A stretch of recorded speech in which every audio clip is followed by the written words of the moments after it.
Mostly, this intervention is about mitigating the risk of women to stabilize their currencies because most of these currencies have been losing their value very fast in the last few weeks. So it will help them, but how long? Will they have to take other steps as well, or will they have to continue this intervention for how long?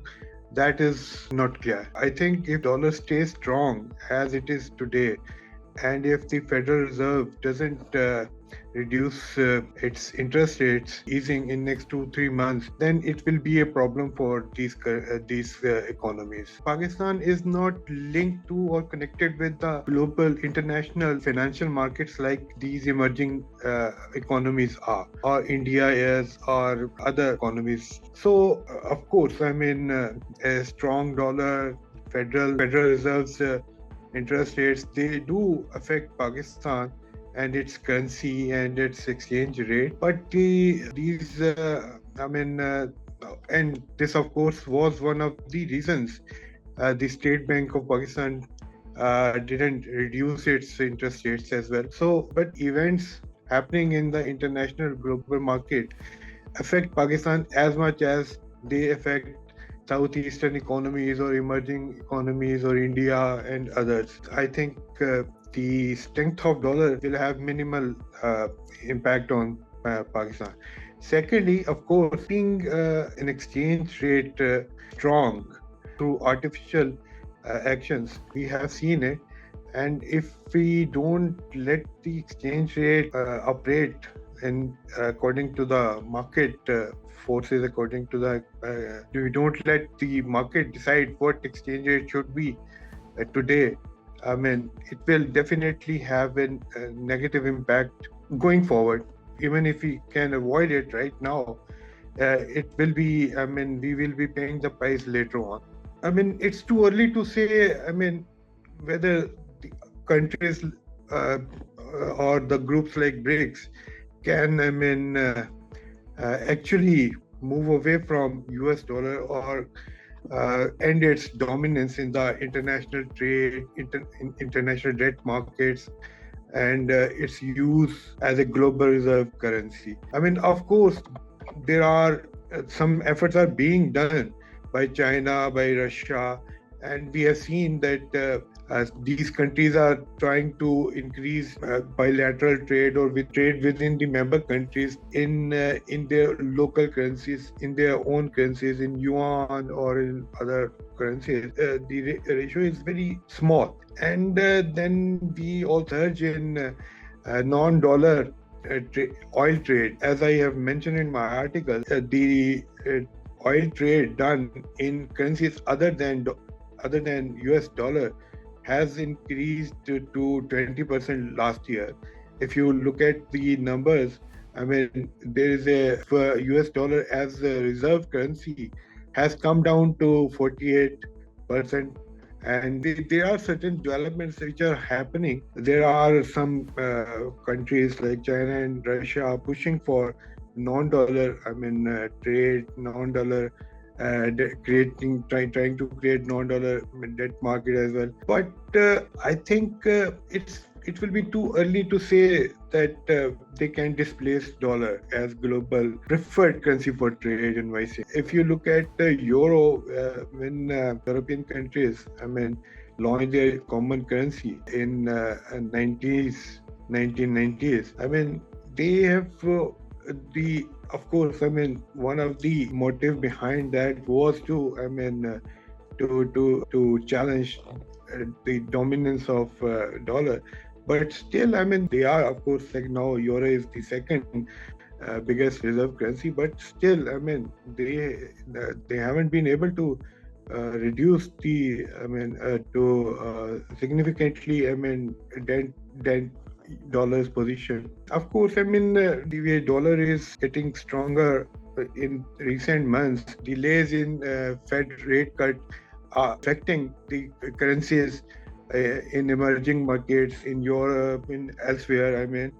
And the way US inflation is now being exported to these economies, I mean, of course, I mean, the diversification of a trade into other currencies, diversification of reserve currencies will help reduce the impact of volatility in American currency on these economies. So these countries ultimately will, I mean, diversify, but their dependence on dollar will not end. I don't see it happening in next few decades. I mean, like this. It is because, I mean, American economy is the biggest economy, and it's a very stable economy. American economy is almost double the size of second largest economy, and it is very much entrenched. The dollar currency is very much entrenched in global financial system.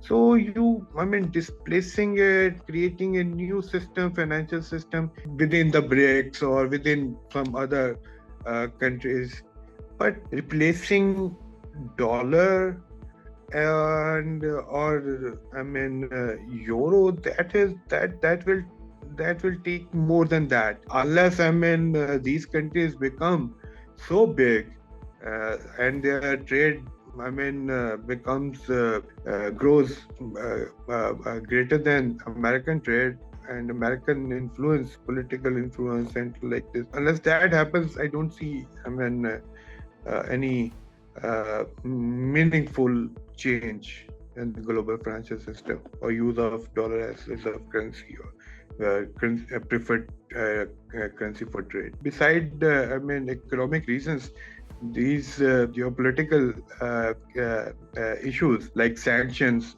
these are another, motivation, another issue which which is forcing, China and Russia and other countries to move away from dollar, to reduce their reliance on dollar. There are these two reasons. One is economic. The strength of dollar or the dominance of dollar in the trade, international trade, in international debt markets, etc., etc. And the other is that the fear of sanctions by Americans. When they imposed sanctions on Russia, their currency reserves wiped out overnight, and their trade was like that almost came to halt overnight. From a pretty much rich country, they became a poor country overnight. So these are the issues. These kind of actions by the American government, that is also pushing these countries to away from dollar-based, dollar-denominated financial system. It is very difficult to cut our reliance on US to move away from the dollar because of several reasons, for political reasons, cultural reasons, and trade reasons, for a number of other reasons. But yes, of course, Pakistan should also look try to diversify its reserves.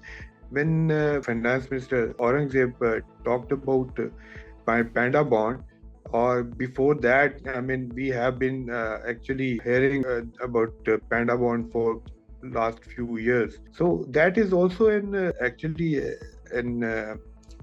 try to diversify our currency reserves, or if you remember, we bought oil from Russia last year, and we had paid for that Chinese currency, Chinese yuan. So this is a step in the right direction.